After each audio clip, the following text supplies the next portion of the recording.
104.5 The Team, your home for New York Yankees baseball, and over at Techie's Fire and Water Restoration, your best way back to normal. You can visit them online at tefirewater.com. They're the sponsors for our good friend Buster Olney. Buster, the big story has been the Marlins versus the Braves and everything that comes with it. What are your feelings? Yeah, and we saw Jose Urena, the pitcher for the Marlins, taking the mound last night against the Braves, and Ronald Acuna Jr. stepping in the box for first at bat. Everyone wondering, can he continue that streak of, homering in each game? And he had carried, 5 straight games with a home run, 3 straight games leading off games with a home run. And the first pitch that Urena throws is 98 miles per hour, hits him right in the elbow. He winds up having to come out of the game, and it's been fascinating to me to see, the reaction from not only the Braves players last night, but people around baseball. Kevin Kiermaier, the Tampa Bay Rays, talking about how when he saw it happen, it just made him mad.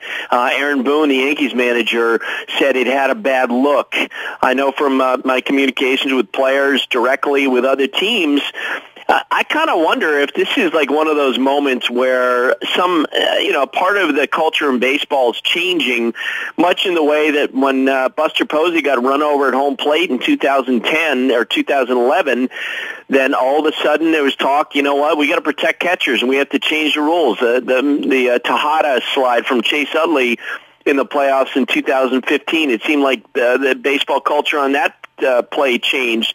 And I to have a hitter get drilled and injured because the pitcher seemingly was just unhappy with the fact that this guy's having success, I think it's, really brought forth a lot of questions. Keith Hernandez, the Mets broadcaster, I think gave voice to the old guard when he said, well, he's homered in 3 straight games. You got to hit him. And then talked about, but you don't want to hit him in the head, in the neck. You want to hit him in the butt, or in the back. I think it's stupid. I think that mentality is just dumb. I think, why would this be acceptable in any other sport? If Steph Curry hit a bunch of threes, does that mean you can take him out at the knees? If a quarterback's having a good game at Tom Brady, does that mean if he throws 3 touchdown passes, you can just haul off and knock his head off? I don't understand that mentality, and you can talk about old school baseball all you want, but it's kind of stupid, and I do expect that Urena is going to get a long suspension. Buster, just to clarify, there's a big difference between backing a guy off the plate and actively throwing your hardest fastball and hitting him in the side.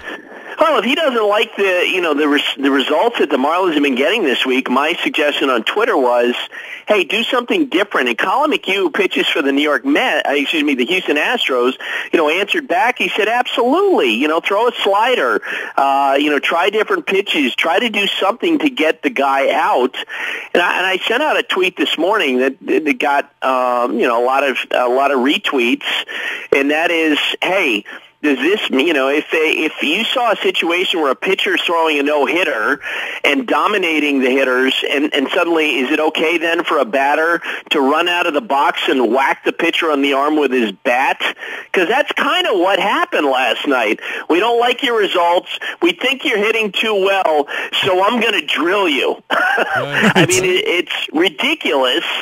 And I do hope it leads to a conversation that ends that practice, because it's just the idea of 2 guys being in the same union and one intentionally injuring the other, intentionally throwing at the other guy and then injuring him. I just don't think that's acceptable. And if I'm not mistaken, also on your Twitter account, you referenced that after the pitcher throws it, he drops his glove like he's ready to go for a fight. Is Major League Baseball going to look at that and say, this is more than, as Levack just touched on, brushing someone off? They knew going into this was going to be the intent.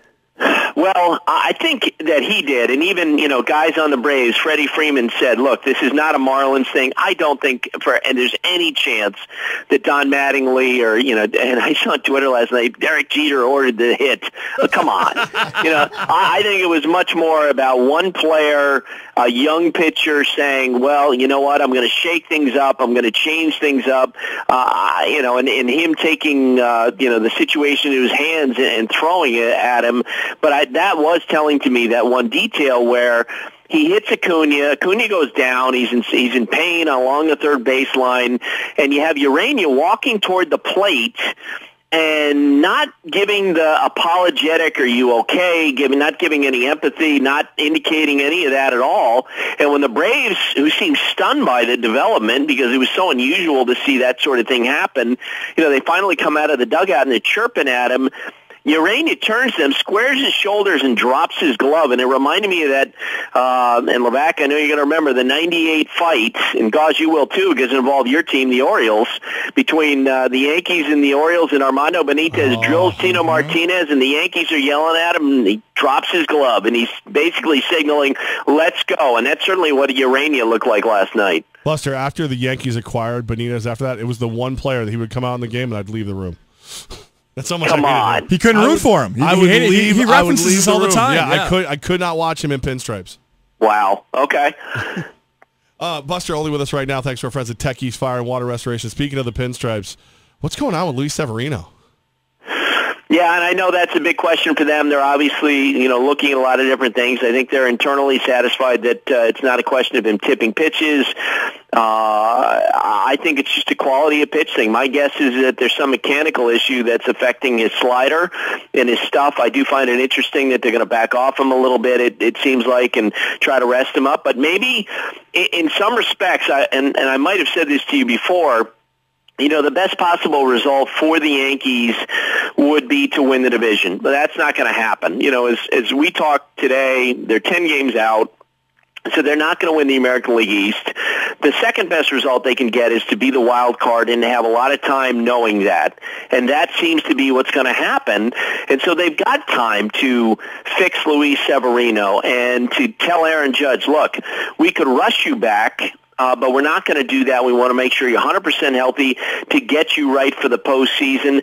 So there's plenty of the time for them to try to figure out what's been going on with Severino. But, yeah, I think now it's kind of an open question about the wild card game. Given how Severino's throwing, would you actually want him pitching that game, or would you trust the CC Sabathia, Masahiro Tanaka back by that bullpen more than a Severino? Buster only with us. So, Buster, is this the Yankees roster lineup that we're going to see going into that wild card game? Boy, I would not at all be surprised if you see them make a deal or two before the August 31st deadline. And to be clear, the trade deadline, non-waiver trade deadline, was July 31st, but you can continue to add players who, if you put them on your roster by August 31st, they're eligible for the postseason. So there's still time for them to do that. I would assume that they're going to add an outfielder. You guys have seen Curtis Granderson's name. He's cleared waivers. He certainly would be someone that, the Yankees would know and might take a look at, because right now they're looking for depth. An interesting guy to me from the Yankee perspective would be a former Met, you know him well, Daniel Murphy. With Greg Bird struggling so much and continue to be so inconsistent, I wonder if the Yankees would take a shot at this. Now, to be clear, Murphy, I think his deal was for $35 million, but it was incredibly backloaded with the Nationals. With Washington out, I have to believe that they'd be willing to move him before he becomes a free agent in the fall, maybe get something interesting in return. He certainly, I think, because he's been blistering hot, he's hitting .398 over his last 30 games. His knee seems to be getting better. You put him at first base for the Yankees in that ballpark, a left-handed, I think it would be a great upgrade.